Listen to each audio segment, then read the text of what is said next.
Hello friends, আসসালামু আলাইকুম। আজকের রেসিপিতে স্বাগতম জানাচ্ছি। আজকে দুটি রেসিপি নিয়ে আপনাদের মাঝে হাজির হয়েছি। আশা করি আপনাদের ভালো লাগবে। ভালো লাগলে অবশ্যই আমার চ্যানেলটা সাবস্ক্রাইব করে লাইক দিয়ে পাশে থাকবেন। আজকে আমি মজাদার খিচুড়ি আর মাংস রান্না করে দেখাবো। প্রথমে তো আমি মসুরের ডাল, মুগ ডাল, তারপরে হচ্ছে অ্যাঙ্কার ডাল নিয়েছি অল্প অল্প করে। এখন এই ডালটাকে আমি ভিজিয়ে ধুয়ে পরিষ্কার করে নিব, কিছুক্ষণ ভিজিয়ে রাখবো। তারপরে আমি এখানে চালও নিয়েছি, সাথে চাল নিয়েছি প্রায় 2 কাপের মতো। 2 কাপ বলতে 500 গ্রাম হবে, আর ডালও হবে 500 গ্রামের মতো। তারপরে একসাথে করে ধুয়ে পরিষ্কার করে আমি একটি পাতিলে নিয়েছি। পাতিলের মধ্যে তেজপাতা দিয়ে দিলাম, তারপরে গরম মশলা, এলাচ, সব ধরনের মশলা এখানে অল্প অল্প করে দিয়ে দিচ্ছি। তারপরে দিয়ে দিব পেঁয়াজ কুচি, অল্প অল্প করে হলুদের গুঁড়া 1 চামচ, মরিচের গুঁড়া 1 চামচ, ধনিয়ার গুঁড়া 1 চামচ, জিরার গুঁড়া 1 চামচ দিয়েছি, পেঁয়াজ কুচি দিয়েছি, আদা রসুন 1 চামচ করে দিয়েছি, আর আলু কুচি করে দিয়েছি। তেল দিয়ে দিচ্ছি প্রায় 3 থেকে 4 টেবিল চামচের মতো। সুন্দরভাবে এখন আমি এগুলো মেখে নিব। তো আমার মাখা খুব সুন্দরভাবে হয়ে গিয়েছে। এ পর্যায়ে আমি হাতের মধ্যে পানি দিয়ে সুন্দরভাবে এখন আমি এই পাতিলটাকে ভরে দিতে হবে পানি দিয়ে।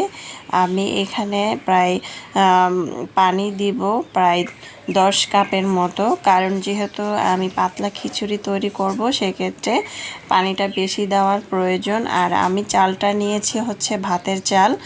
আর দেখতে পাচ্ছেন এখানে কাঁচামরিচ দিয়ে দিচ্ছি, টমেটো কুচি দিয়ে দিলাম, তারপরে গাজর দিয়েছি, আলু কুচি, এবং যে কোনো সবজি কিন্তু এখানে দিতে পারেন।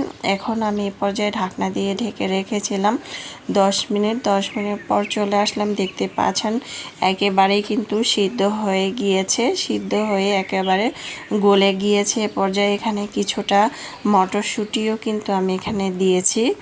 অবশ্যই এগুলো বাসায় থাকলে দেওয়ার চেষ্টা করবেন। আর এ পর্যায়ে কিন্তু আমি এখানে নিয়েছি পেঁয়াজ কুচি আর হচ্ছে শুকনো মরিচ আর রসুন কুচি একটু ভেজে নিলাম, আর সাথে একটি ডিমও দিলাম। এটা খেতে অনেক বেশি ভালো লাগবে, ডিমটা অবশ্যই দেওয়ার চেষ্টা করবেন। খিচুড়ির মধ্যে দিয়ে দিচ্ছি ধনেপাতা কুচি, আর দিয়ে দিচ্ছি পেঁয়াজ, তারপরে হচ্ছে শুকনো মরিচ, রসুন কুচি, ডিম একসাথে ভেজে নিয়েছি সেটাও দিয়ে দিচ্ছি।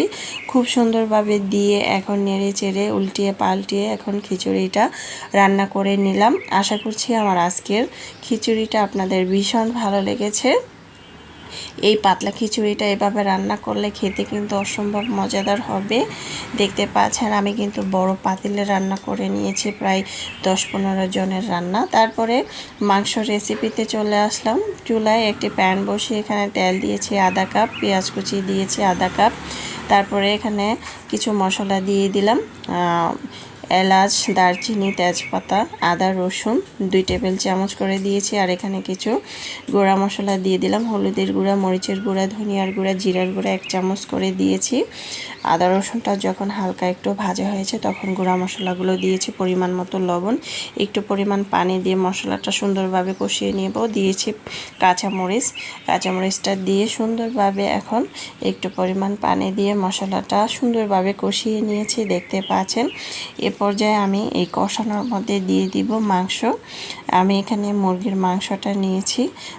মুরগির মাংসটাকে সুন্দরভাবে দিয়ে এখন এই মশলার মধ্যে কষিয়ে নিব।